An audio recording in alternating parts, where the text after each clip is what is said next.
man. Man to man. Fight them man to man. Why do you have to kill children? Wait a minute. Why do you have to kill children? Let me answer you, Mohammed. Why? Let me answer you. Of a ratio of 100 to 1, by the way. Let me answer you. 100 to 1 ratio. Let me answer you. Go ahead. Otherwise, it's pointless. Go ahead.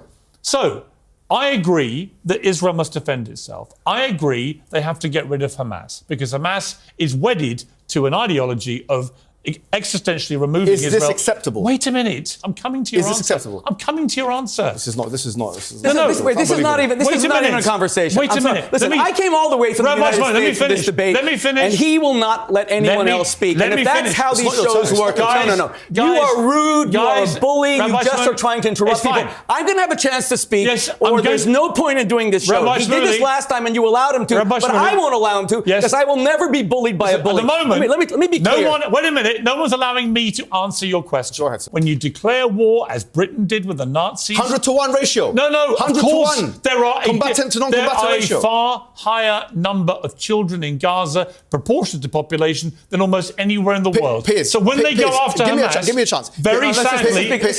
Mohammed, let me finish. This is because... No. Very sadly... You are the one who insisted on equal time. I never did, but you will not respect equal time. I will come to you literally in 30 seconds. He's going to ask you a question. In 30 seconds, I'll come to you. He's going to come to you afterwards. Let me finish, please. I am in charge here, Mohammed.